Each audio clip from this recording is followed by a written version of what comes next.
BBC বাংলার সান্ধ্য অধিবেশন প্রবাহতে আপনাদের স্বাগত। আজ আপনাদের সাথে লন্ডন স্টুডিও থেকে আছি মানসী বড়ুয়া। বাংলাদেশের সর্বশেষ গুরুত্বপূর্ণ আপডেট সংবাদে আপনাকে স্বাগত। শুরুতেই সংবাদ শিরোনাম, পরে বিস্তারিত। প্রথমেই জানাবো আমাদের হাতে থাকা সর্বশেষ গুরুত্বপূর্ণ সবথেকে তাজা আপডেট সংবাদ। সমাবেশে বক্তব্য দেওয়ার সময় জেলা জামাতের আমিরের মৃত্যু। কুষ্টিয়া জেলা জামাত ইসলামের আমির অধ্যাপক আবুল হাশেম হৃদযন্ত্রে আক্রান্ত হয়ে ইন্তেকাল করেছেন। ইন্না লিল্লাহি ওয়া ইন্না ইলাইহি রাজিউন। আজ বিকাল 4:30টার দিকে কুষ্টিয়া সদর আসন থেকে জামাতের মনোনীত সংসদ সদস্য প্রার্থী মুফতি আমির হামজাকে হত্যার হুমকির প্রতিবাদে আয়োজিত এক সংক্ষিপ্ত সমাবেশে বক্তৃতাকালে হঠাৎই অসুস্থ হয়ে পড়েন তিনি। এরপর হসপিটালে নেওয়া হলে তার মৃত্যু হয়েছে বলে ঘোষণা করে ডক্টর। এরপর জানাবো, নির্বাচন কমিশন বিএনপির চাপে পড়ে সব সিদ্ধান্ত নিচ্ছে। প্রধান উপদেষ্টাকে জানালেন নাহিদ ইসলাম। নির্বাচন কমিশন বিএনপির চাপে পড়ে সব ধরনের সিদ্ধান্ত নিচ্ছে বলে জানিয়েছে জাতীয় নাগরিক পার্টি এনসিপির আহ্বায়ক নাহিদ ইসলাম। আজ রাষ্ট্র অতিথি ভবন যমুনায় প্রধান উপদেষ্টার সঙ্গে বৈঠক শেষে সংবাদ সম্মেলনে এই কথা নিশ্চিত করেছেন নাহিদ ইসলাম। এদিকে গণভোটে হ্যাঁ ভোট দিলে শোষণ আর নিপীড়ন থেকে মুক্তি পাবে বাংলাদেশ, বললেন প্রধান উপদেষ্টা। গণভোটে হ্যাঁ ভোট দিলে শোষণ আর নিপীড়ন থেকে বাংলাদেশের জনগণ মুক্ত হবে বলে মন্তব্য করেছেন প্রধান উপদেষ্টা অধ্যাপক ড মোহাম্মদ ইউনূস। জাতির উদ্দেশ্যে দেয়া ভিডিও বার্তায় এই মন্তব্য করেছেন তিনি। জানাবো, সাকচু নির্বাচন স্থগিত আদেশের বিরুদ্ধে চেম্বার আদালতে আবেদন। সিলেটের শাহজালাল বিজ্ঞান ও প্রযুক্তি বিশ্ববিদ্যালয় কেন্দ্রীয় ছাত্র সংসদ সাকচু এবং হল সংসদ নির্বাচন 4 সপ্তাহ স্থগিত করে হাইকোর্টের দেয়া আদেশের বিরুদ্ধে আপিল বিভাগের চেম্বার আদালতে আবেদন করেছে বিশ্ববিদ্যালয় প্রশাসন। আবেদনে হাইকোর্টের আদেশ স্থগিত চাওয়া হয়েছে। এবং সর্বশেষ জানাবো, রাঙামাটিতে এনসিপি ছেড়ে বিএনপিতে অর্ধশত নেতাকর্মীর যোগদান। রাঙামাটিতে রাজনৈতিক মেরুকরণে নতুন মাত্রা যোগ হয়েছে। জাতীয় নাগরিক পার্টি এনসিপি ছেড়ে বাংলাদেশ জাতীয়তাবাদী দল বিএনপিতে যোগ দিয়েছে অর্ধশত নেতাকর্মী। আজ রাঙামাটি জেলা বিএনপির কার্যালয়ে এক অনুষ্ঠানের মাধ্যমে তারা আনুষ্ঠানিকভাবে বিএনপিতে যোগদান করেছেন। প্রিয় দর্শক, এতক্ষণ শুনছিলেন সংবাদ শিরোনাম, এবারে বিস্তারিত। তবে তার আগে বন্ধুরা, অনুরোধ থাকবে এই সংবাদটিতে একটি লাইক দিন। এই চ্যানেলে আপনি নতুন হয়ে থাকলে আমাদের সংবাদটি দেখতে দেখতে চ্যানেলটি সাবস্ক্রাইব করে রাখুন। কমেন্ট করে বন্ধুরা আপনার মূল্যবান মতামত জানিয়ে দিন আপনি বিশ্বের কোন দেশ থেকে বা বাংলাদেশের কোন স্থান থেকে আমাদের সংবাদটি দেখছেন এবং শুনছেন। আর বন্ধুরা, সংবাদটি আপনার সোশ্যাল মিডিয়া ফেসবুকে শেয়ার করে বন্ধুদেরও দেখার সুযোগ করে দিন। গাজা যুদ্ধে আপনি যদি নিরীহ ফিলিস্তিনিদের ভালোবেসে থাকেন, কমেন্টে ইয়েস লিখে পুরো বিশ্বকে জানিয়ে দিন। এবারে বিস্তারিত। সমাবেশে বক্তব্য দেওয়ার সময় জেলা জামাত আমিরের মৃত্যু। কুষ্টিয়া জেলা জামাত ইসলামের আমির অধ্যাপক আবুল হাশেম হৃদযন্ত্রের ক্রিয়া বন্ধ হয়ে ইন্তেকাল করেছেন। ইন্না লিল্লাহি ওয়া ইন্না ইলাইহি রাজিউন। সোমবার 19 জানুয়ারি বিকাল 4:30টার দিকে কুষ্টিয়া সদর আসন থেকে জামাতের মনোনীত সংসদ সদস্য প্রার্থী মুফতি আমির হামজাকে হত্যার হুমকির প্রতিবাদে আয়োজিত এক সংক্ষিপ্ত সমাবেশে বক্তৃতাকালে হঠাৎই অসুস্থ হয়ে পড়েন তিনি। পরে হাসপাতালে নিয়ে গেলে কর্তব্যরত চিকিৎসক তাকে মৃত ঘোষণা করেন। প্রত্যক্ষদর্শীরা জানিয়েছেন, বক্তব্যের এক পর্যায়ে হঠাৎ করে তিনি দুর্বল হয়ে মঞ্চে লুটিয়ে পড়েন। তাৎক্ষণিকভাবে তাকে কুষ্টিয়া শহরের মান্নানহাট ফাউন্ডেশনে নেওয়া হলে কর্তব্যরত চিকিৎসক তাকে মৃত ঘোষণা করেন। উল্লেখ্য, সম্প্রতি সামাজিক যোগাযোগ মাধ্যমে কুষ্টিয়া সদর আসন থেকে জামাত ইসলামের সংসদ সদস্য মনোনীত প্রার্থী বিশিষ্ট ইসলামী বক্তা মুফতি আমির হামজাকে হত্যার হুমকি দেওয়া হচ্ছিল।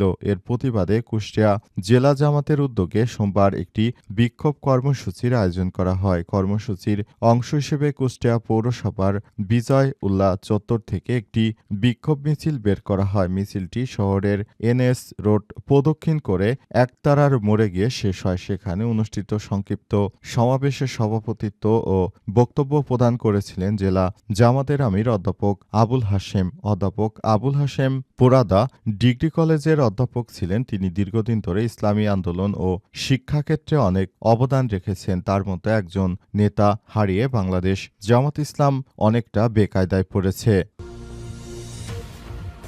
নির্বাচন কমিশন বিএনপির চাপে সব সিদ্ধান্ত নিচ্ছে বললেন প্রধান উপদেষ্টাকে নাহিদ ইসলাম। নির্বাচন কমিশন বিএনপির চাপে সব সিদ্ধান্ত নিচ্ছে বলে প্রধান উপদেষ্টা ডক্টর ইউনূসের কাছে অভিযোগ করেছেন জাতীয় নাগরিক পার্টি এনসিপির আহ্বায়ক নাহিদ ইসলাম। আজ সন্ধ্যা ৬টার দিকে রাষ্ট্র অতিথি ভবন যমুনায় প্রধান উপদেষ্টার সঙ্গে বৈঠক শেষে সংবাদ সম্মেলনে কথা জানিয়েছেন তিনি। নাহিদ ইসলাম বলেন, নির্বাচন কমিশন ঋণখেলাপি দ্বৈত নাগরিকত্বের বিষয়ে একপাক্ষিক আচরণ করছে।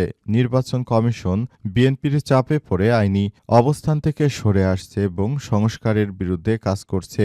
বিএনপির চাপে পড়েই ঋণখেলাপি এবং দ্বৈত নাগরিকদের নির্বাচন করার সুযোগ দিচ্ছে। ইলেকশন কমিশন সংস্কারের বিপক্ষে অবস্থান নিয়েছে, গণভোটের বিপক্ষে অবস্থান নিয়েছে। ইসির নিরপেক্ষতা না রাখতে পারলে প্রয়োজনে ইলেকশন কমিশনের বিরুদ্ধে অবস্থান নিতে হবে, তবে আমরা মুখোমুখি অবস্থানে যেতে চাই না। তিনি আরও জানান, ইলেকশন কমিশন সহ সবার আস্থা অর্জন না করতে পারলে সুষ্ঠু নির্বাচন কিভাবে প্রত্যাশা করব, সেই প্রত্যাশা আমরা করতে পারছি না বলে নাহিদ ইসলাম তার বক্তব্যে জানিয়েছেন। নাহিদ ইসলাম আরও জানান, আমাদের বাংলাদেশের প্রতিটি মানুষ এখন চেয়ে আছে একটি অবাধ, সুষ্ঠু, নিরপেক্ষ নির্বাচন হোক, সেই প্রত্যাশা সবার। কিন্তু বিএনপির এই সন্ত্রাসীরা তারা নির্বাচন কমিশন ইসিকে চাপ প্রয়োগের মধ্য দিয়ে তারা আসলে ভালো মানের একটি নির্বাচন তারা হতেই দেবে না, সেই প্রত্যাশা করছে তারা। তাদের এই প্রত্যাশা কখনোই বাস্তবায়ন হতে দেওয়া হবে না বলে নাহিদ ইসলাম মন্তব্য করেছেন। নাহিদ ইসলাম আরও জানান, আমি অন্তর্বর্তীকালীন সরকারের প্রধান উপদেষ্টা প্রফেসর ডক্টর মোহাম্মদ ইউনূসের সরকারকে সবকিছু জানিয়েছি। দেখা যাক স্যার আসলে কি পদক্ষেপ গ্রহণ করেন। নির্বাচন কমিশন ইসি আসলে কি করে সে বিষয়টি আমাদেরকে দেখতে হবে। নাহিদ ইসলাম আরও জানান, আমরা অন্তর্বর্তীকালীন সরকারের কাছে গিয়ে বিভিন্ন বিষয় জানতে পেরেছি। সরকার নিরপেক্ষভাবে কাজ করবে এবং আশা করছে আগামী জাতীয় সংসদ নির্বাচনে আমরা 10 দলীয় ঐক্যজোট জিততে পারব বলে মনে করা হচ্ছে। গণভোটে হ্যাঁ ভোট দিলে শোষণ আর নিপীড়ন থেকে মুক্ত হবে বাংলাদেশ বললেন প্রধান উপদেষ্টা। অন্তর্বর্তীকালীন সরকারের প্রধান উপদেষ্টা প্রফেসর ডক্টর মোহাম্মদ ইউনূসের সরকার বলেছেন, এবারে যে গণভোটের আয়োজন করা হচ্ছে সেটি হবে বাংলাদেশের ইতিহাসে সবথেকে ভালো মানের একটি গণভোট। এ সময় অন্তর্বর্তীকালীন সরকারের প্রধান উপদেষ্টা জানান, যদি গণভোটে আপনারা হ্যাঁ ভোট দেন তাহলে আগামীর নতুন বাংলাদেশ গড়ে তুলতে পারব। সেজন্য যে সংস্কারগুলো আছে সেই সংস্কার করতে হলে অবশ্যই আইনি প্রক্রিয়ার মধ্য দিয়ে আমাদেরকে যেতে হবে। আমাদেরকে এই বিষয়গুলো অবশ্যই ভালোভাবে দেখতে হবে বলে মনে করেন অন্তর্বর্তীকালীন সরকারের প্রধান উপদেষ্টা প্রফেসর ডক্টর মোহাম্মদ ইউনূসের সরকার। সেজন্য গণভোটে হ্যাঁ ভোট দেওয়ার পক্ষে তিনি যুক্তি দিয়েছেন। অন্তর্বর্তীকালীন সরকারের প্রধান উপদেষ্টা প্রফেসর ডক্টর মোহাম্মদ ইউনূসের সরকার এই গণভোটে সবাইকে হ্যাঁ সূচক ভোট দেওয়ার মধ্য দিয়ে সবাইকে আরও ভবিষ্যতের বাংলাদেশ বিনির্মাণে সহায়তা করার জন্য আহ্বান জানিয়েছেন। সরকার ইতিমধ্যেই বিভিন্ন জায়গা থেকে গণভোটের বিষয়গুলো নিয়ে কাজ করার ব্যাপারটি গুরুত্ব আরোপ করেছেন। তিনি বলেন, গণভোটে হ্যাঁ ভোট মানে বিরোধী দল থেকে ডেপুটি স্পিকার ও সংসদের গুরুত্বপূর্ণ কমিটির সভাপতিরা নির্বাচিত হবেন। একজন ব্যক্তির সর্বোচ্চ 10 বছরের বেশি প্রধানমন্ত্রী থাকতে পারবেন না। বিচার ব্যবস্থা স্বাধীনভাবে কাজ করবে। সংসদে নারীদের প্রতিনিধিত্ব বাড়বে। ক্ষমতার ভারসাম্য রক্ষায় পার্লামেন্টে একটি উচ্চকক্ষ গঠিত হবে। প্রধান উপদেষ্টা বলেন, গণভোটে হ্যাঁ মানে আপনার মৌলিক অধিকার আরও সুরক্ষিত হবে। রাষ্ট্রভাষা বাংলার পাশাপাশি অন্যান্য জাতিগোষ্ঠীর ভাষাও সাংবিধানিক স্বীকৃতি পাবে বলে মনে করা হচ্ছে। তিনি এজন্য সবাইকে গণভোটে হ্যাঁ সূচক ভোট দেওয়ার প্রতি আহ্বান জানিয়েছেন। সাকসু নির্বাচন স্থগিত আদেশের বিরুদ্ধে চেম্বার আদালতে আবেদন। সিলেটের শাহজালাল বিজ্ঞান ও প্রযুক্তি বিশ্ববিদ্যালয় কেন্দ্রীয় ছাত্র সংসদ সাকসু ও হল সংসদ নির্বাচন 4 সপ্তাহ স্থগিত করে হাইকোর্টের দেওয়া আদেশের বিরুদ্ধে আপিল করা হয়েছে চেম্বার আদালতে।